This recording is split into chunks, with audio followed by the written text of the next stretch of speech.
นี่คนสวยมาแล้วนี่พี่น้องตอนนี้บอมตากะซีให้น้องนึ่งขึ้นเฮือนขึ้นศาลเลยเพราะว่าบอมตาซื้อมาคุเป็นนัวเกลือพี่น้อง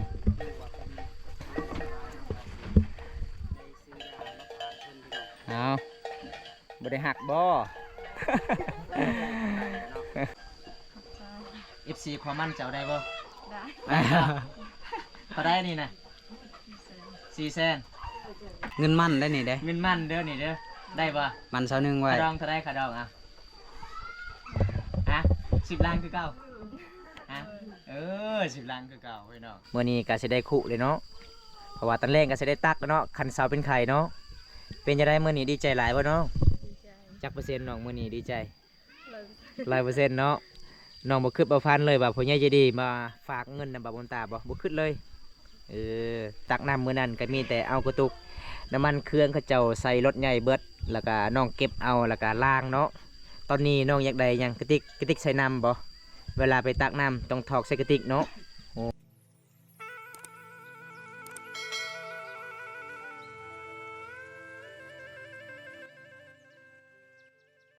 มื้อนี้บอมตาก็มีข่าวดีๆพี่น้องเอ้ยเพราะว่าบอมตาก็มาเดินทางมาหลายกิโลเพื่อสิฮอดหมู่บ้านนี้พี่น้องเอ้ยมื้อนี้บอมตาก็มาเยี่ยมมายามเช้านึงคือเก่าเด้เพราะว่ามีผู้ใหญ่ใจดีจากประเทศไทยให้บ่าวบนตามาเยี่ยมมายามให้บ่าวบนตาซื้อให้น้องนึ่งคุและก็เกลือปิ้งนัวพี่น้องเอ้ยมีผู้ใหญ่ใจดีฝากเงินมา 1,000 บาทพี่น้องเอ้ยให้สะพานบุญแทนพี่น้องเพราะว่ามื้อนี้บ่าวบนตาก็เรือหลังจากซื้อคุซื้อปิ้งนัวซื้อบักเพชรซื้อเกลือกะสิมอบน้องนึ่งเลยพี่น้องเอ้ยมื่อนี้มากับทีมงานเฮา2 คนจังใดก็ไปติดตามเฮาโซนกันพี่น้องเอ้ยหมู่บ้านนี้ก็เป็นหมู่บ้านลึกลับเด้เป็นหมู่บ้านที่บ่มีสัญญาณมื่อนี้บอมตาเดินทางแต่เมืองน้องเพื่อฮอดหมู่บ้านน้องก็ประมาณ50ปลายกิโลพี่น้องจังใดก็ไปติดตามเฮาโซนกันล่ะพี่น้องมื่อนี้ก็สิได้พอหรือบ่สาวนึงอยู่ในเฮือนในศาลพี่น้องบรรยากาศในเขตชนบทหมู่บ้านของสาวนึงก็ประมาณส่ำนี้พี่น้องเอ้ยเห็นบ่นี่ล่ะพี่น้องอันนี้ก็จะเป็นบ้านสาวนึงได้นี่เด้เห็นบ่พี่น้องเดียบบอมตากะอัปเดตเลยพี่น้องหมู่บ้านนี่มีจากหลังคาจังใดกะ FC หลายๆคนหับชมติดตามนำกันพี่น้องเป็นหมู่บ้านลึกลับเป็นหมู่บ้านที่มันนอกกับตัวเมืองพี่น้องเห็นบ่พี่น้องนี่บรรยากาศเห็นบ่พี่น้องเรื่องหลังคา2 3 4 5จะเป็นเครื่องที่บอมตาซื้อมาพี่น้องอันนี้จะเป็นขุที่ผู้ใหญ่เห็นน้องนึงบ่มีขุเพราะว่าน้องนึงก็ตักน้ำก็ใส่แต่กระตุกอันนี้จะเป็นปิ้งนัวเกลือมักเฟสพี่น้องซื้อมาฝากน้องอันนี้กะจะเป็นบ้านของสาวหนึ่งเห็นปะเพราะว่าอันนี้ก็จะเป็นน้ำบาดาลกะใส่งานบ่ได้แล้วพี่น้องเดี๋ยวในหยาดถามอีเมลเพิ่นก่อนสบายดีไหมเท่าสบายดีจ้าเนาะเด้อโอ้จัดเนาะบ่เพิ่นว่ากินสมสาวหนึ่งอยู่เฮือนบ่อยแม่อยู่เฮือนบ่โอ้พี่น้องเพราะว่าสาวหนึ่งก็อยู่เฮือนอยู่ศาลมื้อนี้มาเยี่ยมมายามเพราะว่าบ่ได้นัดกันเด้หมู่บ้านน้องกะบ่มีไฟฟ้ายันเบรกเบิดพี่น้องหรือว่าบ่จักพี่น้องเพราะว่าแน่เบิ่งทางใดกะบ่มีขุเอลีพี่น้องนี่ขึ้นเฮือนก่อนพี่น้องอันนี้อยากขึ้นเฮือนก่อนเด้อ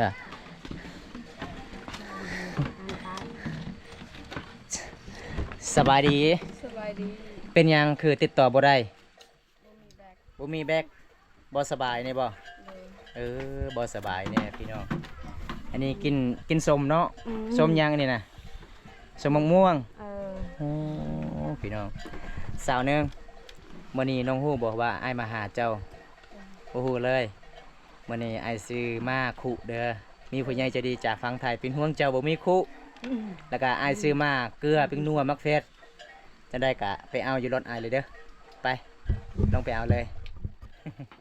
นี่พี่น้องเห็นบ่เฮือนสร้างของเพิ่นไปแต่ละเทื่อบ่ได้พ่ออีแม่กับอีพ่อไปไสมื้อนี้แม่อยู่เฮือนแล้วเราบ่เกี่ยวข้าวหน้าแล้วเนาะอ๋อนี่8 เป้าได้8ก็สอบโอ้พี่น้องเอ้ยเพราะว่าบอมตามาเยี่ยมมายามแล้วหลายเทื่อบ่ได้พ่อเลยพ่ออีแม่จะได้ก็ไปเอาเครื่องอยู่ในรถอ้ายไปเสานึงนี่คนสวยมาแล้วนี่พี่น้องให้เพื่อนกะเอาขึ้นเองเพราะว่าบอมตาขึ้นยันบันไดเพื่อนหักพี่น้อง นี่เห็นแล้วบ่ ผู้บ่าวคนหล่อมาตลอดเลยเนาะ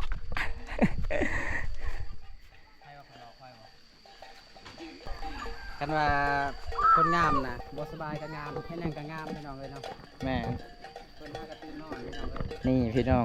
ตอนนี้บอมตากะซีให้น้องนึ่งขึ้นเฮือนขึ้นศาลเลย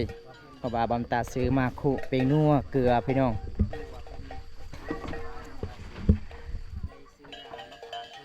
เอา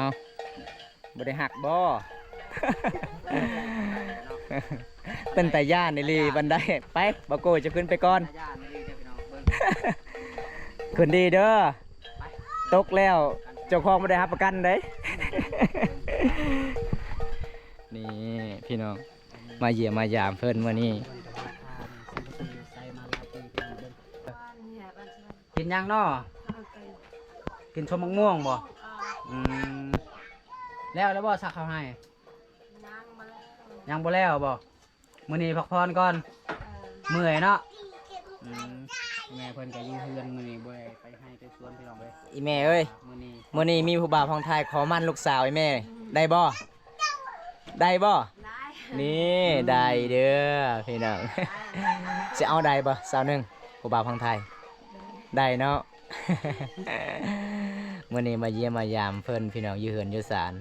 ทางอีแม่เพราะว่าครั้งแรกเลยที่บอมตาเห็นอีแม่ของสาวหนึง แม่ เพราะว่าอีเมก็ใจดีเด้เพิ่นมาเฮือนมาสานเพิ่นก็เอิ้น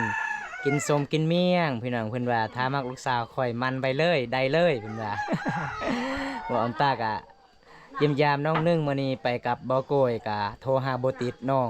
เพราะว่าโทรศัพท์น้องแบกเบิดหมู่บ้านน้องบ่มีไฟฟ้า เวลาโทรศัพท์เด็กเบิดนี่เพิ่นต้องได้ไปซากอยู่หมู่บ้านอื่นเนาะทุกคน แม่ อยากให้ เป็นหมู่บ้านเซาใจเนาะ แม่นอยากให้ FC เข้าใจเพิ่นแน่เนาะถ้าติดต่อเพิ่นบ่ได้แม่นโทรศัพท์เบิดบ่แม่นโทรศัพท์เนาะ แบกเบิด เอ้ย ไฟ เนาะ ฟ้าบ่มี แม่นเด็กเบิดเลย คันเวลากลางคืนนี่ไต่ตะเกียงเอาบ่เป็นจังได๋เซาหนึงมื้อนี้ดีใจหลายบ่ ดีใจ ดีใจแล้วเนาะได้ขุตักน้ำแล้ว เพราะว่าอายมาเยี่ยมมายามละลายเทื่อเห็นแต่น้องตักน้ำใส่กระตุกเอาเนาะหาใส่เนาะเพราะว่าเมื่อนี้ก็มีผู้ใหญ่ใจดีจากพังไทยพากนำเบาอุนตาพากกับทีมงานเฮานั่นละเบาโกยไปสะพานบุญแทนเมื่อนี้ก็ขอขอบใจละลายเด้อผู้ใหญ่ใจดีจากประเทศไทยที่ซื้อมั่นและมั่นใจทีมงานเฮาสะพานบุญแทนให้ผู้ใหญ่ใจดีพี่น้องเมื่อนี้ก็มาฮอดเฮือนน้องสาวหนึ่งแล้วพี่น้องเอ้ย เพราะว่าเงินที่เหลือบอมตาซื้อมาเมื่อนี้กะ FC ความมั่นเจ้าได้บ่ ได้ ก็ได้นี่นะ4 แสนคือว่า2 แสนบ่แม่นบ่ เงินมั่นได้นี่เด้ เงินมั่นเด้อนี่เด้อได้บ่ มันเซานึงไว้ ขาดองเท่าได้ขาดองอ่ะ10 ล้านคือเก่าอ่ะ10 ล้านคือเก่าพี่น้องแต่ยอกกันไปพี่น้องเอ้ยมื้อนี้มาสะพานบุญแทนผู้ใหญ่ใจดีจากประเทศไทยเฮากะขอให้อ้ายอยู่ดีมีแห้งเด้อขอให้ร่ำให้รวยที่เชื่อมั่นทีมงานเฮาไปสะพานบุญแทนพี่น้องเอ้ย บ่ได้กินยาจังเลยบ่ บ่มีเงินซื้อยาบ่น้องโอ้เวลาเป็นไข้ต้องนอนอยู่นี่แหละบ่ ดีที่แบบเอามามื้อนี้ได้มีเงินจากผู้ใหญ่ใจดีเนาะ แม่ ที่เอามาฝากให้เซานึงเนาะคันซั่นเนี่ยก็ต้องได้นอนตุ้มผ้าห่มตลอดแหละเพราะว่าบ่มีเงินสิไปกวดไปซื้อยาเนาะ แม่สมพอติดต่อบ่ได้สาวหนึงพี่น้องเอ้ยติดต่อยากเพราะว่าน้องบ่สบายแน่หลายมื้อแล้วขนาดเฮามาเยี่ยมมายามมื้อนี้ไปสะพานบุญแทนผู้ใหญ่ใจดีก็ติดต่อบ่ได้เด้เพราะว่าหมู่บ้านน้องก็ไผพาบ่มีน้องก็บ่สบายแน่2 มื้อแล้วบ่มียาบ่มีเงินซื้อยาพี่น้องก็เลยมื้อนี้กับบุญอีหลีพี่น้องผู้ใหญ่ใจดีฝากเงินนำบ่าวบนตากับทีมงานเฮาบ่โกยมาสะพานบุญแทนเพราะว่าเงินที่เหลือน้องๆก็อยากซื้อยาเด้ น้องบ่สบาย2 มื้อพี่น้องเป็นน่าสงสารเลยพี่น้องเพราะว่าเพื่อนสร้างของน้องกับประมาณส่ำนี้พี่น้องเลยเห็นบ่พี่น้อง บ่ได้มีหยัง บ่มีหยังเลยพี่น้องเป็นน่าสงสารเลยเพราะว่า FC หลายๆคนถามบ่าวบุญตาว่าบ่าวบุญตาเอ้ยเจ้าถามเสาหนึ่งนี่เด้อข่อยขอเบอร์เสาหนึ่งได้บ่ขอเพจได้บ่ได้บ่ได้เนาะ ได้แต่ว่าเอามาแต่ละเทื่อน่ะมาหาเพิ่นเทื่อใดน่ะมาฮอดเฮือนเพิ่นปุ๊บชนลายแม่นโทรศัพท์เพิ่นสิเอาไปสาก แม่นนั่นแหละบ่ได้เนาะบ่ได้ตัวนั้นแหละ และเฮาสิถามว่าชื่อบ่เบอร์น่ะจะชื่อบ่เบอร์จ้ะบ่น่ะเห็นบ่ นี่ตัวนี้แหละพี่น้อง นี่แหละเหตุผลที่ว่า มื้อนี้ไปสากอีกบ่ บ่ค่อยได้เอาเบอร์เราเพราะว่าเราบ่ได้จื้อเด้อทุกคนโทรศัพท์ก็เอาไปสากอยู่ที่หมู่บ้านอื่นเนาะเพราะว่าหมู่บ้านเพิ่นบ่มีไฟฟ้า ได้เงินมื้อนี้เป็นจังไดน้องดีใจหลายบ่น้อง ดีใจ ดีใจจักเปอร์เซ็นต์ 100% 100% เพราะว่าน้องบ่คิดเลยบอกว่าอ้ายสิมาหาน้องมื้อนี้บ่คิดเลย น้องพันยังคืนนี่ฮะไปเห็นหน้าเบาโก้ยบ่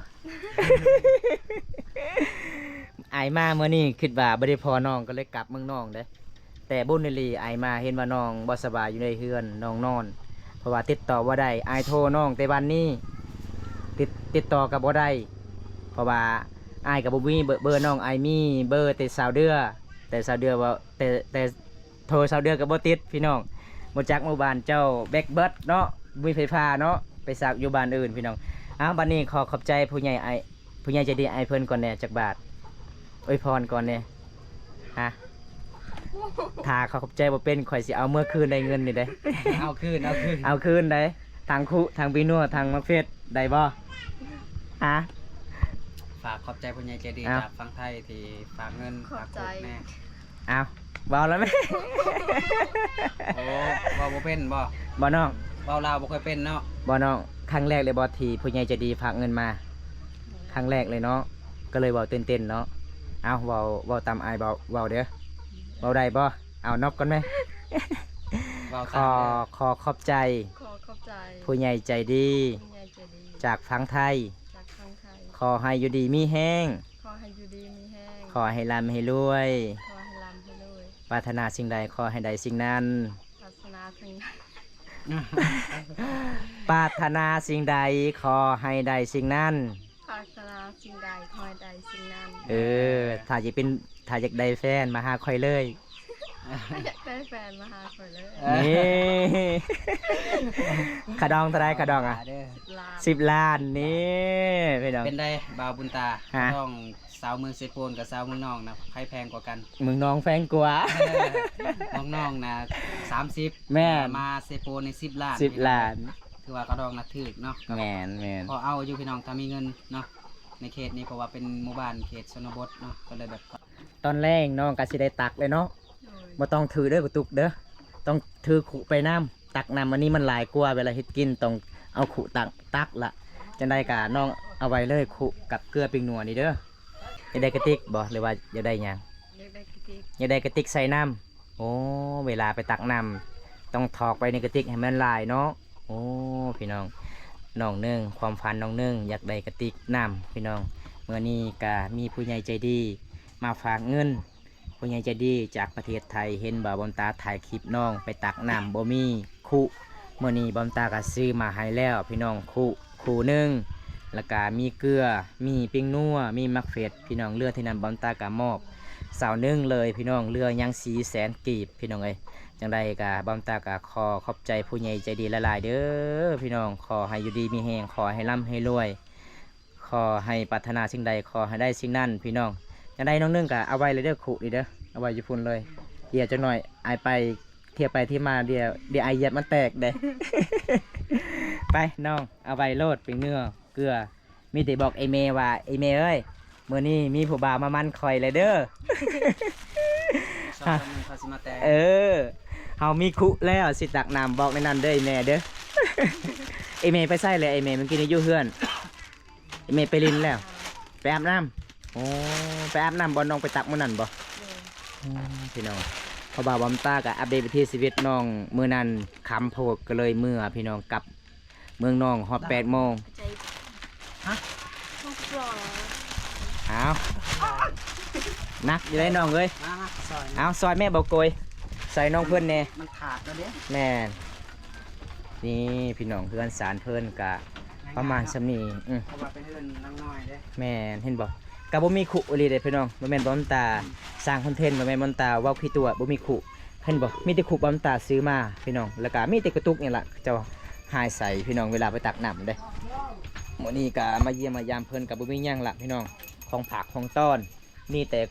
ขุผู้ใหญ่ใจดีครับบอมตาซื้อมาแล้วก็ยาตัวนี้บอมตากะซื้อเพื่อไว้บอมตาไปใส่บอมตากะซื้อไว้พอดีได้เห็นน้องบ่สบายก็เลยให้น้องกินเอ้าซาลานี่กินละ2 เม็ดเด้อ กินแล้วติดใจบ่าวบุญตา มันเป็นติดใจค่อยติดใจ FC เนาะ เพราะว่าบอมตาไปทางใดก็มีแต่ให้ FC นี่แหละว่า FC หลายๆคนหาบอมตาถามเจ้าว่าถามมื้อหน้า FC แต่ประเทศไทยอยากมาเยี่ยมมายามน้องได้บ่ ได้ ได้เนาะเพราะว่า FC หลายๆคนถามว่าไกลอยู่บ่บาวบนต้าหมู่บ้านน้องแต่ถนนดำก็เลยบอมตาบอกว่าไกลเอหลีแต่ผู้ใหญ่ใจดีอยากมาเยี่ยมน้องได้เพิ่นว่าไกลก็อยากไปได้เนาะเพราะว่าคันถามผู้ใหญ่ใจดีมาน้องสิรับตอนหยังสิเอาน้องเลยบ่เอาเมื่อน้องเลยบ่ คันทางผู้ใหญ่ใจดีกะมาเฮือนมาซานกับบ่มีหยังเนาะน้องเนาะเฮือนซานบ้านซ่องเฮาก็ประมาณส่ำนี้เฮาบ่มีเงินบ่มีคำพี่น้องเอ้ยเพราะว่ามื้อนี้น้องนึงบอกว่าคันถามีผู้ใหญ่ใจดีอยากมาก็มาเยี่ยมได้น้องบ่คุยพี่น้องแต่เฮือนซานน้องก็บ่ส่ำนี้ล่ะพี่น้องคันถาจะกินน้ำสะอาดบ่มีเนาะบ้านเฮาเนาะมีแต่น้ำมีหยังน้ำลิ้นบ่น้ำลิ้นเนาะเพราะว่าหมู่บ้านของน้องก็น้ำเขาเจ้าขายก็บ่มีพี่น้องเอ้ย บ่มีอาหารขายเครื่องพี่น้องคันทายังมาเยี่ยมมายามน้องต้องซื้อนำมาโลดอยู่ในเมือง ว่ามาเยี่ยมมายามวันนี้ก็โอ้ยพี่น้องเอ้ยน่าหักหลายเด้สาวหนึ่งคนสวยขนาดบ่แต่งตัวบ่แต่งหน้าเด้บ่ทากระแปรงลายก็ยังสวยแบบธรรมชาติเลยพี่น้องมาเยี่ยมมายามมื้อนี้กินข้าวกินน้ำเลยบ่น้อง กินแล้ว กินข้าวกับหยังมื้อนี้คืองามแท้ กินกับ กินข้าวข้าวห้อย โดย ได้ห้อยมาที่ไส เป็นนาน แต่หน้าโอ้ไอมาบ่ทันเนาะ ไอ้มาสวย เมื่อนี้น้องนึ่งกินเขาวกับห้อย งามแบบธรรมศาสตร์เลย แต่น้องบ่สบายพี่น้องเอ้ยเมื่อนี้มาสะพานบุญให้ผู้ใหญ่ใจดีจากประเทศไทยไอายเพื่อนเป็นห่วงน้องนึ่งบ่มีขุตากน้ำก็เลยมื่อนี้บำตามาซื้อให้แล้วก็เงินที่เหลือก็มอบให้น้องพี่น้องเอ้ยไปกับทีมงานเฮาคือเก่าเบาโก้ยพาลุยพี่น้องเอ้ยเพราะว่ามื่อนี้ก็ขอขอบคุณหลายๆผู้ใหญ่ใจดีจากทั้งไทยที่เชื่อมั่นบำตาและเบาโก้ยที่มาสะพานบุญแทนพี่น้องมื่อนี้น้องนึ่ง ดีใจแห้งจนเว้าบ่ออกเลยว่าสิได้คุตักน้ำแล้วพี่น้อง ครับผม บ่น้องคันเวลาเข้าห้องหม้อนี่ต้องไปเข้าอยู่เมืองสิโปนบ่ไปกวดบ่ใกล้อยู่เนาะบ้านน้องเนาะเส้นทางมันก็ยากอีกพี่น้องบ่ตาแล้วคือบ่แม่นน้องได้วันนอนอยู่นี่ได้บ่จักว่าน้องบ่สบายพี่น้อง แม่นเพิ่น น่าฮักแท้ครับขอเฟซหน่อย FC ขอเพจเจ้าน้องชื่อว่าจังใด ได้ โทรศัพท์อยู่ไส ไปสาก ไปสากแล้วโอ้ เพราะว่าหมู่บ้านของสาวหนึงแม่นบ่มี ไฟฟ้า ต้องได้ไปสากอยู่หมู่บ้านอื่นมื้อนี้โทรศัพท์เพิ่นก็เอาไปสากเป็นที่เรียบร้อยแล้วเนาะก็เลยแบบเข้ามา คิดว่า มาได้เนาะ ครูบาพองไทยมาฮอดเฮือน้องแล้วน้องสิหนี่บ่แม่นบ่ บอ เออ คิดว่า ครับ ผู้บ่าวฮอดเฮือนฮอดซันเลยเว้ยค่อย เห็นเลย บ่รู้จัก ฮ่าๆ ผู้บ่าวนี่บ่รอค่อยสิหนี่และบัดนี้ มาได้เนาะมาว่า ครับตาหักหลาย หนุ่มลาวหนุ่มไทยมาได้เนาะมาเยี่ยมได้เนาะ หงครับ นี่พี่น้อง ทะเล ทุเรียน ทุเรียน โอ้อยากกินทุเรียนเด้อ เคยกินอยู่บ่ เคย แซ่บบ่ แซ่บบ่ แสบ โอ้ โอ้เพิ่นอยากกินทุเรียนเด้อทุกคนเด้อ มีกระเจ้าขายอยู่บ่อยู่บ้านดง ปานดง มีเนาะมึงน้องมีมึงน้องมีอยู่ บ่ฮู้ว่า จักกิโลเท่าใดพี่น้องเอ้ยอันน้องอยากกินหมักทุเรียนเด้ออายเด้อ ขั้นต่ำก็ไล่จากโลละ200กว่านี่แหละ แม่น อั แม่ นนี้ น เฮาก็บ่ฮู้ราคาดอกแต่ว่าประมาณซื่อ อยากกินแท้คือทุเรียนเนาะเครื่องที่ใส่อยากได้ที่สุดก็คือกระติกน้ำโอ้เมื่อนี้ไอายเริ่มอีกเมื่อนี้ไอายเริ่มอีกอยากซื้อฝากน้อง ๆ ก็คือสบู่ยาสีฟันแปรงสีฟันมือนั่นไอายทายเห็นคาถาสบู่น้องบ่มีหยังเลย มีแต่แปรงสีฟันแม่นบ่ตอนนี้ก็ยังบ่มีสบู่บ่น้อง ขอบคุณหลายๆครับที่เข้ามาติดตามรับ ซื้อแล้ว ครับ ได้เงินมาที่ใส่ซื้อ 245คนครับผม ฮะฮะ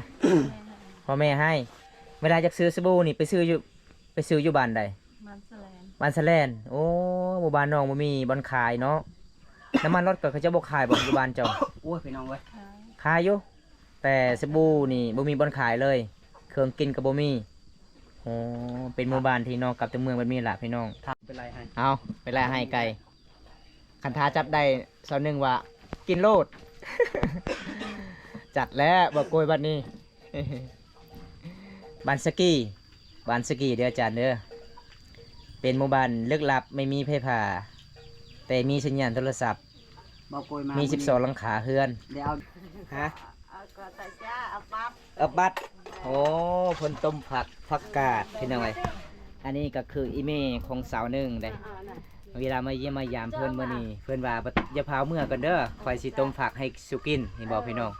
โอ้ยพี่น้องเป็นน่าสงสารเลยเฮือนสารเพิ่นก็บ่มีหยังแต่แม่ก็ใจดีหลายเลยเพราะว่ามื้อนี้ก็มาเยี่ยมมายามลูกสาวเพิ่นก็บ่มีหยังของฝากพี่น้องมีแต่เกลือปิ้งนัวแล้วก็มักเผ็ดคุซื้อให้เพิ่นพี่น้องเพราะว่ามีผู้ใหญ่ใจดีให้สะพานบุญแทนมื้อนี้อีแม่ก็อยู่เฮือนอยู่ศาลใจดีเลยพี่น้องเอ้ยตอนนี้อีแม่กำลังสิต้มผักกาดเด้เฮือนน้องสาวหนึ่งก็โอ้มันสิเป็นปองลาย นี่ก็ตัวเตียว ตามมักเผ็ดบ่อยแม่ เออ โอ้เกลือก็หมดเนาะ เออ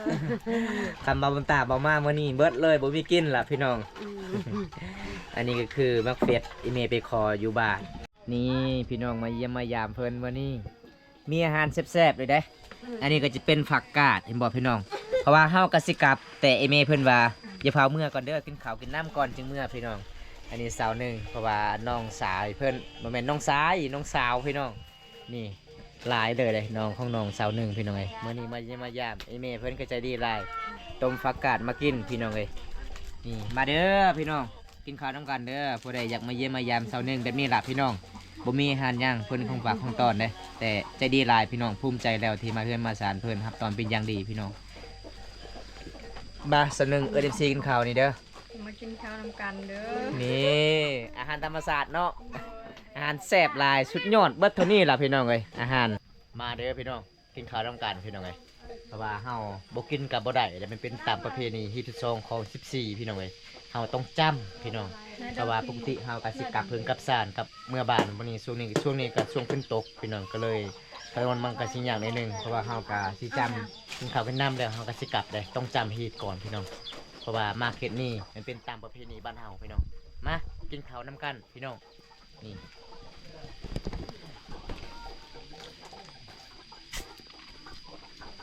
แซ่บเนาะอาหารเนาะ ดนแล้วบ่ได้กินผักกาดพี่น้องนี่มาหมู่บ้านนี่ยังมีผักกาดเลย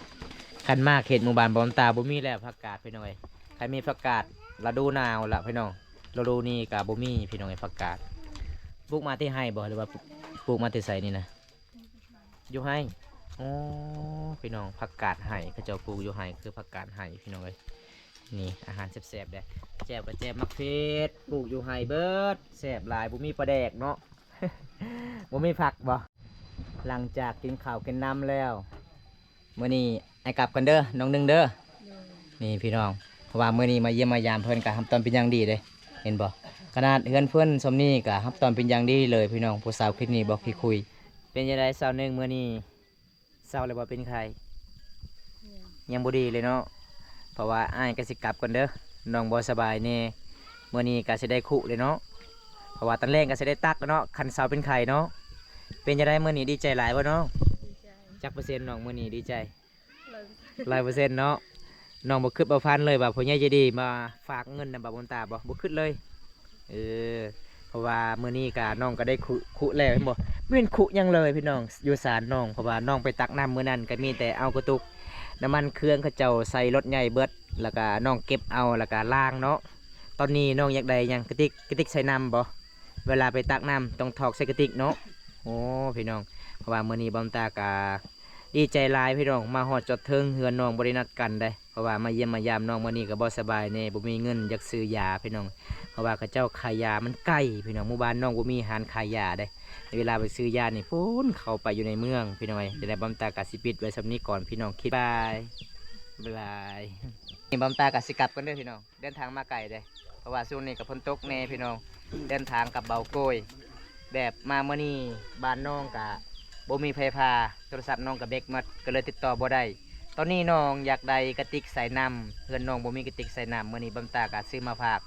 น้องมีคุแล้วก็มีเกลือมีปิงนัวมีมะเขือเทศพี่น้องมีผู้ใหญ่ใจดีฝากเงินมา 1,000 บาทเรือเท่านั้นบำตาก็มอบอยู่ในมือสาวหนึงแหละพี่น้องจะได้ก็ขอขอบใจหลายๆเด้อผู้ใหญ่ใจดีจากประเทศไทยเฮาขอให้อยู่ดีมีแห้งขอให้ร่ำให้รวยที่เชื่อมั่นบำตามาสะพานบุญแทนกับบำตาก็ดีใจหลายพี่น้องเอ้ยจะได้บำตากะสีเมื่อกันเด้อครับคลิปนี้ขอจบไว้เท่านี้ก่อนคลิปหน้าพบพอกันใหม่ขอกล่าวคำว่าสบายดีบันสวนเด้อบ๊ายบาย